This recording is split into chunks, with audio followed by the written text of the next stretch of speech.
Hello friends, इस episode में हम फॉर्म्स को हैंडल करना सीखेंगे। HTML में हम ऑलरेडी फॉर्म्स को हैंडल करना सीख चुके हैं, CSS के थ्रू उनको ब्यूटीफाई करना देख चुके हैं।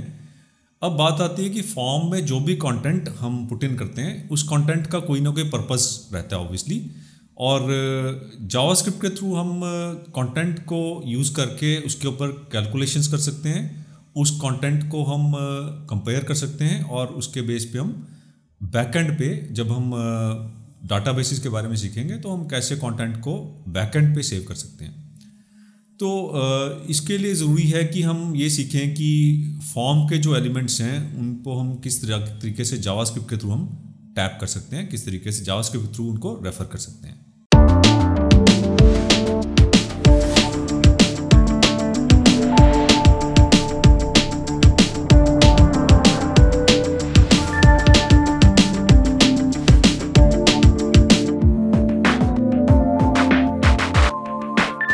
इस एपिसोड में आपके लिए एक फॉर्म पहले से रेडी है, जिस फॉर्म के अंदर हम कुछ एक कैलकुलेशन करने जा रहे हैं बेस्ड अपॉन डिसीजंस, क्योंकि हम लास्ट एपिसोड में डिसीजन कंस्ट्रक्ट्स की बात कर चुके हैं। तो इफ़ कंडीशनल लगा के हम कुछ डिसीजन करेंगे और फंक्शंस के थ्रू हम कुछ कैलकुलेट करेंगे। ये ऐप जो है ये एक डेमो ऐप सॉर्ट है, जिसके अंदर कि हम पिज़्ज़ा हाउस ऐप करके इसका टाइटल है। और आप देख रहे हैं कि यहाँ पे हम पिज़्ज़ा की क्वांटिटी एंटर करते हैं, हम पिज़्ज़ा की टाइप को चॉइस करते हैं। जैसे मैंने आपको स्विच कंस्ट्रक्ट के अंदर, अगर आपको याद होगा कि मैंने पिज़्ज़ा टाइप के बेस पे कुछ प्राइसिंग की बात की थी, तो अब वैल्यू डायनेमिकली आएगी फॉर्म के सेलेक्ट एलिमेंट के थ्रू, फॉर्म के ड्रॉप डाउन के थ्रू, और उसके बेस पे हमारा बैक एंड पे डिसीजन होगा, हमारे जावास्क्रिप्ट के थ्रू उसका डिसीजन होगा।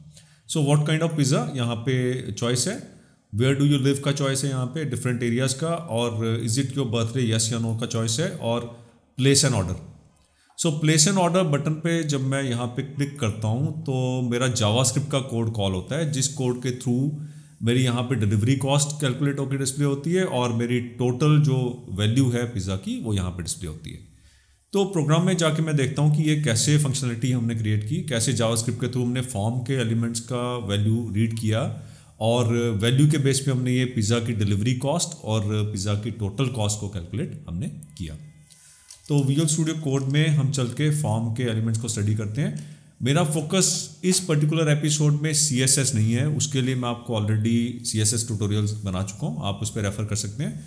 इसलिए मैं CSS वाले ब्लॉक की बात, जो स्टाइल एलिमेंट है उसकी बात मैं यहाँ पे नहीं करूँगा, और हम सीधे यहाँ पे डाइव इन करते हैं। हम देखते हैं कि हमारा जावास्क्रिप्ट का जो कोड है वो कैसे एलिमेंट्स को हैंडल कर रहा है यहाँ पे फॉर्म एलिमेंट्स को। तो उसके लिए पहले मैं फॉर्म एलिमेंट्स को भी देखना पड़ेगा, कौन से फॉर्म एलिमेंट्स हमारे यहाँ पे है। सो यहाँ पे मैं लाइन नंबर 25 पे देख रहा हूँ कि एक डिव है जिसका आईडी है ऑर्डर फॉर्म। सो अगर मैं उसे कोलैप्स करता हूँ तो मैं देखता हूँ कि जो डॉक्यूमेंट का मैक्सिमम कंटेंट है वो इसी डिव के अंदर इंक्लोज्ड है, जो कि फॉर्म के एलिमेंट्स हैं। और उसके बाद एक और डिव है हमारा 60, लाइन नंबर 60 पे, डिव आईडी को डिस्प्ले टोटल, जिसके अंदर कुछ भी कॉन्टेंट नहीं है। ये जो डिस्प्ले टोटल डिव है, इसका मेरा पर्पज़ क्या है? इसका पर्पज़ है कि जब मैं ये बटन पे क्लिक कर देता हूँ, प्लेस ऑर्डर बटन पे, तो जावास्क्रिप्ट के कुछ फंक्शंस को कॉल होने के बाद जो वैल्यू कैलकुलेट होती है उस वैल्यू को यहाँ पे इस पर्टिकुलर डिव के अंदर डिस्प्ले करना। तो इस डिव के अंदर मेरा ये जो आप 3 लाइन्स देख रहे हैं यहाँ पे, thank you for your order, your delivery cost is ₹20 और योर टोटल इज ₹320, ये जो कॉन्टेंट है ये इसी डिव के अंदर डिस्प्ले कर रहा है मेरा जावास्क्रिप्ट का जो कोड है। तो अब हम फिर से फॉर्म को एक्सपेंड करते हैं, फॉर्म ऑर्डर फॉर्म को, और उसमें स्टडी करते हैं क्या कंपोनेंट्स हैं, और फिर हम फंक्शंस में जाके स्टडी करेंगे कैसे उन कंपोनेंट्स को हमने यूज़ किया। सबसे पहले एक सेलेक्ट है यहाँ पे आईडी को टाइप पिज़्ज़ा, जिसके अंदर मेरी डिफरेंट ऑप्शन वैल्यूज़ हैं, जो कि इससे ऊपर भी एक ऑप्शन है input type number, right. So input type equal to number, ID equal to num pizzas. So type equal to number ये इंश्योर करता है कि जो इनपुट बॉक्स है उसके अंदर मैं लेटर्स या कुछ सिंबल्स टाइप ना कर सकूं। It will take only basically numeric values, digits ही यहाँ पे इनपुट हो पाएंगी जब मैं एक नंबर टाइप स्पेसिफाई कर देता हूँ, type equal to number. ID equal to num pizzas. जब हम जावास्क्रिप्ट के साथ कोडिंग करते हैं तो आपको ये चीज़ अभी तक पता चल गई होगी कि आईडी जो है वो एक इंपॉर्टेंट पार्ट है। जब हम CSS यूज़ कर रहे थे तो आपको याद होगा कि CSS भी हम आईडी के ऊपर अप्लाई कर सकते हैं, क्लासेस के ऊपर भी अप्लाई कर सकते हैं। अब जब जावास्क्रिप्ट की बात करते हैं तो आईडी की और भी रेलेवेंस हो जाती है, क्योंकि आईडी के थ्रू हम एक किसी भी डॉक्यूमेंट में, डॉक्यूमेंट ऑब्जेक्ट मॉडल के थ्रू हम किसी भी आईडी वाले किसी भी एलिमेंट को कॉल करके उसकी वैल्यू को रीड कर सकते हैं, उसकी वैल्यू को चेंज कर सकते हैं। सो आईडी एक इंपॉर्टेंट पार्ट है किसी भी एलिमेंट का।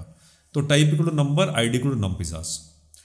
उसके बाद नेक्स्ट जो हमारा एलिमेंट है फॉर्म के अंदर वो एक सेलेक्ट लिस्ट है, मीन्स की एक ड्रॉप डाउन लिस्ट है जिसके अंदर चीज़, पेपरोनी, फार्म हाउस, वेजी और सुप्रीम करके ये डिफरेंट ऑप्शंस मेरी यहाँ पे मैंने दे रखी हैं, जो कि जब ड्रॉप डाउन लिस्ट पे क्लिक करूँगा तो ये ऑप्शंस मुझे वहाँ पे नज़र आएंगी। ये ऑप्शन मैं ऐड या रिमूव भी कर सकता हूँ। यहाँ से अगर मैं चाहता हूँ कि कोई ऑप्शन मुझे रिमूव करनी है तो मैं वो ऑप्शन यहाँ से मूव आउट कर सकता हूँ, उसको डिलीट कर सकता हूँ, तो ऑप्शंस ऑटोमेटिकली रिड्यूस हो जाएगी। अगर कोई ऑप्शन मैं यहाँ पे ऐड करता हूँ तो वो ऑप्शन मुझे ड्रॉप डाउन में भी नज़र आनी शुरू वहाँ पे हो जाएगी। अब नेक्स्ट एलिमेंट जो है वो आपका फिर से एक सेलेक्ट लिस्ट है जिसका आईडी डिलीवरी सिटी है, वेयर डू यू लिव, और उसमें डिलीवरी सिटी की डिफरेंट वैल्यूज ऑलरेडी दे रखी हैं। उसके बाद एक इनपुट एलिमेंट है जो कहता है, जो फिर से एक एलिमेंट है select ID equal to birthday, option value equal to yes yes, option value equal to no no. तो इसके अंदर दो ऑप्शंस हैं, so is it your birthday, yes या नो। अब हम देखते हैं कि कोड में ये डिफरेंट एलिमेंट्स का क्या पर्पस है। नंबर ऑफ पिज़्ज़ाज को मैं वैल्यू कैलकुलेट करने के लिए यूज़ करूँगा, प्लस बर्थडे यस या नो इसे भी मैं यूज़ करूँगा वैल्यू कैलकुलेट करने के लिए। और जो टाइप ऑफ पिज़्ज़ा है उसमें भी एक पर्टिकुलर टाइप है पिज़्ज़ा की, सुप्रीम, जिसकी प्राइसिंग बाकी पिज़्ज़ा से ज़्यादा है। सो ये तीन चीज़ें, type of pizza means kind of pizza, आपका नंबर ऑफ पिज़्ज़ाज ऑर्डर्ड, और तीसरा बर्थडे यस या नो, ये तीन चीज़ों को मैं यूज़ करता हूँ अपने पिज़्ज़ा की टोटल ऑर्डर की टोटल वैल्यू को कैलकुलेट करने के लिए। और उसके बाद मैं लास्ट में देखता हूँ कि एक बटन है मेरा फॉर्म के अंदर, type equal to button, ID equal to place order, place order. अब इस बटन के साथ मैं जावास्क्रिप्ट के थ्रू एक इवेंट लिस्नर ऐड कर दूंगा, और ये इवेंट लिस्नर क्या करेगा, जब भी ये बटन क्लिक होगा एक पर्टिकुलर फंक्शन को कॉल करेगा। हम जावास्क्रिप्ट वाले कोड में आ जाते हैं, स्क्रिप्ट ब्लॉक में आ जाते हैं। लाइन नंबर 71 के बाद मेरा जावास्क्रिप्ट का कोड स्टार्ट हो जाता है। आप देख रहे हैं कि लाइन नंबर 73 पे मेरा document dot get element by ID place order dot add event listener click comma place order. तो ये स्टेटमेंट क्या करता है, यहाँ पे document dot get element by ID place order, ये स्टेटमेंट से क्या होता है, डॉक्यूमेंट के अंदर जिस भी एलिमेंट का आईडी प्लेस ऑर्डर है उस आईडी का मुझे पॉइंटर मिल जाता है। उस आईडी के एलिमेंट से मैं अब उसकी वैल्यू रीड कर सकता हूँ, उसके इवेंट लिस्नर ऐड कर सकता हूँ, उसकी वैल्यू चेंज कर सकता हूँ। सो मेरा टास्क क्या है यहाँ पे, मैंने यहाँ पे देखा कि जो प्लेस ऑर्डर करके एलिमेंट है उसका मुझे एक इवेंट लिस्नर ऐड करना है। क्लिक इवेंट पे मेरा प्लेस ऑर्डर करके फंक्शन रन होना चाहिए। सो add event listener click comma place order का मीनिंग है कि जब इस बटन पे क्लिक किया जाए तो कौन सा फंक्शन बैकएंड पे, कौन सा फंक्शन यहाँ पे रन होना चाहिए। लाइन नंबर 82 पे हम देख रहे हैं कि प्लेस ऑर्डर फंक्शन हमने पहले से कोड कर रखा है, जिसके अंदर हम क्या करेंगे, 1 by 1 फॉर्म के एलिमेंट्स की वैल्यूज रीड करेंगे। सो यहाँ पे हमारे फॉर्म के अंदर num pizzas, type pizza, delivery city और बर्थडे आईडीज के 4 डिफरेंट एलिमेंट्स हैं। नम पिज़्ज़ास जो है वो पिज़्ज़ास का नंबर कैरी करता है, उसकी वैल्यू रीड करेंगे हम। टाइप पिज़्ज़ा जो है वो टाइप ऑफ पिज़्ज़ा की वैल्यू है, और डिलीवरी सिटी और बर्थडे, ये सब वैल्यूज मैंने अपने 4 डिफरेंट वेरिएबल्स के अंदर रीड कर ली, num pizzas, type pizza, delivery city और बर्थडे। अब उसके बाद मैं इन वैल्यूज को यूज करके अपने पिज़्ज़ा की ऑर्डर वैल्यू को कैलकुलेट करूंगा। सबसे पहले मैंने एक वेरिएबल ऑर्डर प्राइस क्रिएट किया, जिसके अंदर कैलकुलेट प्राइस फंक्शन कॉल करके मैंने पिज़्ज़ा का ऑर्डर प्राइस कैलकुलेट कर लिया। कैलकुलेट प्राइस फंक्शन जो है उसे मैंने नंबर ऑफ पिज़्ज़ाज और टाइप ऑफ पिज़्ज़ा पास किया, और बेस्ड अपॉन दीज 2 वैल्यूज ये प्राइस कैलकुलेट करके मुझे रिटर्न करेगा, और वो जो प्राइस कैलकुलेट होगा, जो वैल्यू कैलकुलेट होगी, वो मेरी ऑर्डर प्राइस करके वेरिएबल में स्टोर हो जाएगी। इन फंक्शंस को हम आगे जाके स्टडी करते हैं, पहले हम देखते हैं कैसे इनको हम कॉल कर रहे हैं। उसके बाद लाइन नंबर 93 पे हमने डिलीवरी प्राइस कैलकुलेट किया। हमने कैलकुलेट डिलीवरी करके एक फंक्शन कॉल किया, जिसे हमने ऑर्डर प्राइस और बर्थडे हमने वैल्यू सेंड की, और इन दो वेरिएबल्स की वैल्यू के बेस पे हमारा डिलीवरी प्राइस भी कैलकुलेट हो जाएगा कि क्या डिलीवरी हम चार्ज करेंगे पिज़्ज़ा डिलीवर करने पे। अब इस ऐप के अंदर हमने क्या किया, हमने एक डिसीजन ले रखा है। हमने क्या डिसीजन लिया कि 500 रुपीज़ की वैल्यू के ऊपर अगर वैल्यू है या बर्थडे है तो हम डिलीवरी प्राइस चार्ज नहीं करते। सो हम इफ कंडीशन लगाएंगे, अभी हम देखेंगे फंक्शन में कैसे हम ये हैंडल करते हैं। उसके बाद मैंने क्या किया कि आउटपुट जनरेट करनी स्टार्ट कर दी। सो आउटपुट एक वेरिएबल है जिसके अंदर मैंने HTML जनरेट करनी स्टार्ट कर दी। सो इनिशियल HTML उसके अंदर दी, thank you for your order, it is a paragraph element. उसके बाद if birthday equal to yes, अगर बर्थडे वाली वेरिएबल में वैल्यू यस है तो मैंने आउटपुट में एक और पैराग्राफ ऐड कर दिया, style equal font size 1.5 EM, colour equal to maroon, font weight bold, happy birthday, right. और उसके बाद मैंने इसमें चेक किया कि अगर डिलीवरी प्राइस 0 है तो मैं यहाँ पे आउटपुट क्या देता हूँ, यू गॉट फ्री डिलीवरी। और अगर नहीं तो मैं आउटपुट में क्या ऐड करता हूँ, एक और पैराग्राफ ऐड करता हूँ, your delivery cost is rupees, delivery price variable में जो भी वैल्यू होगी।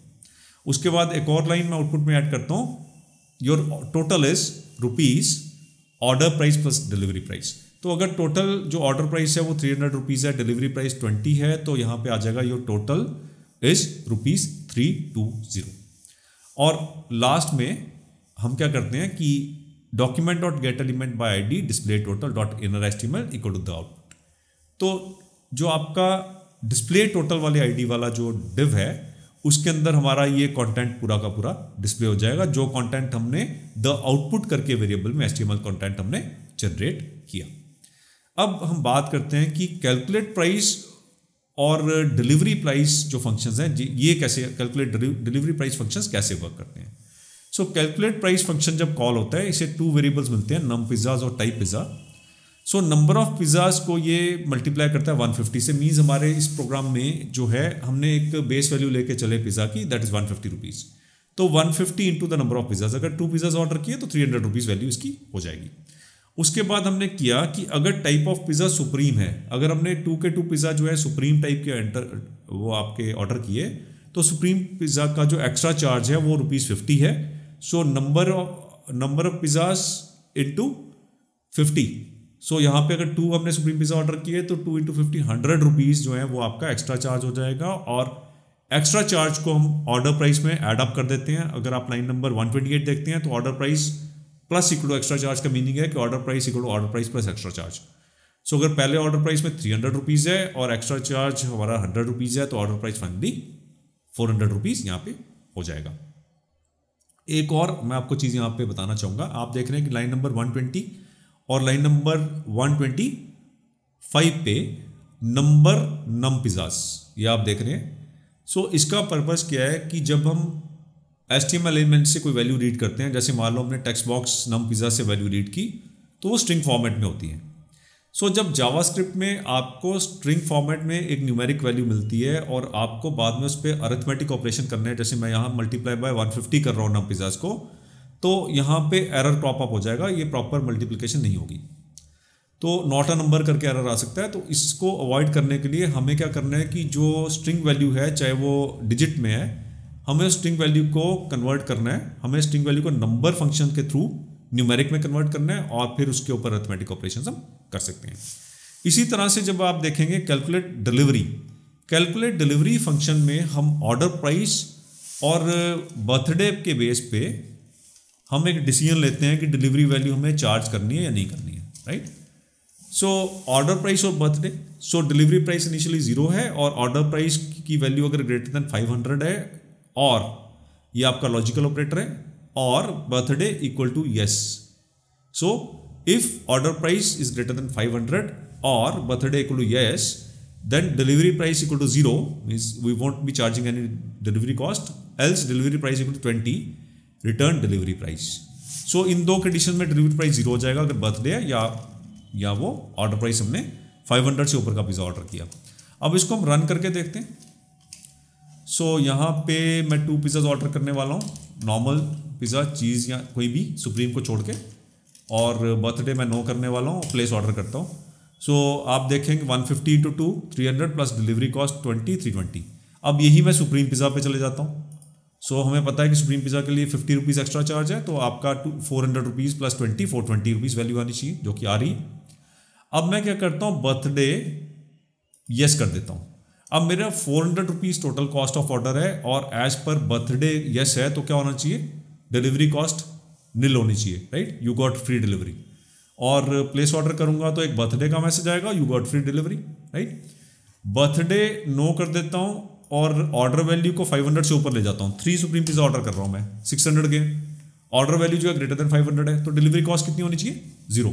Again you got free delivery, but birthday नहीं है तो बर्थडे का मैसेज नहीं आएगा। सो इस तरीके से मैं यहाँ पे फॉर्म के सारे एलिमेंट्स को, यहाँ पे फॉर्म के 4 एलिमेंट्स हैं, उनको मैं रीड कर पा रहा हूँ थ्रू जावास्क्रिप्ट। फॉर्म का 5th एलिमेंट जो है, जो कि सबमिट बटन है, उसे मैंने एक इवेंट लिस्नर के साथ वायर कर दिया। जब भी उसे क्लिक करता हूँ तो प्लेस ऑर्डर करके फंक्शन रन होता है, जो अपने आप में 2 फर्दर फंक्शंस को कॉल करता है, ऑर्डर प्राइस और कैलकुलेट डिलीवरी प्राइस, और उन्हें कॉल करके HTML जनरेट करके डिस्प्ले ऑर्डर फंक्शन के, डिस्प्ले ऑर्डर डिव के अंदर डिस्प्ले कर देता है। तो इस तरीके से जावास्क्रिप्ट के थ्रू, डॉक्यूमेंट ऑब्जेक्ट मॉडल के थ्रू किसी भी एलिमेंट को टैप करना बहुत ही ईजी है। तो मैंने आपको ये फिर से बताऊंगा कि आईडी जो है, आईडी एक इंपॉर्टेंट पार्ट है, इंपॉर्टेंट एट्रीब्यूट है डॉक्यूमेंट को हैंडल करने के लिए। तो अभी ये बताने के बाद आपको मुझे लगता है पूरा कॉन्फिडेंस हो गया होगा कि कैसे डॉम को हैंडल करते हैं। तो आप ये इसके ऊपर वर्क कीजिए और इस कोड को आप अपने एडिटर में एग्जीक्यूट करके अप्लाई करके देखिए।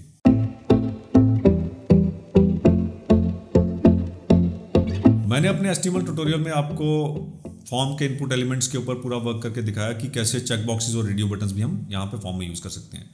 अभी आप देख रहे हैं कि पिज़्ज़ा की टाइप सिलेक्शन जो है वो ड्रॉप डाउन लिस्ट में हम ले रहे हैं। आपका छोटा सा होम टास्क आपको दूंगा जिससे आपको और कॉन्फिडेंस बिल्ड होगा फॉर्म हैंडलिंग का। आप ये जो पिज़्ज़ा टाइप है इसे आप रेडियो बटन से हैंडल करके देखें। पिज़्ज़ा की टाइप कोई भी एक पिज़्ज़ा टाइप आप सेलेक्ट कर सकते हैं रेडियो बटन में से, और जो बर्थडे या स्नो है उसे भी रेडियो बटन के साथ हैंडल करके देखिए, और उस रेडियो बटन को आप अपने जावास्क्रिप्ट के थ्रू आप जब टैप करेंगे तो आपको रेडियो बटन्स को हैंडल करना भी आ जाएगा। इस फॉर्म में मुझे चेक बॉक्सेस का कोई इंप्लीमेंटेशन नहीं लग रहा, तो आप रेडियो बटन्स के ऊपर वर्क कर सकते हैं और उसे जावास्क्रिप्ट के थ्रू कॉल करके उसकी वैल्यू को रीड कर सकते हैं। तो गाइस, ट्राई दिस आउट।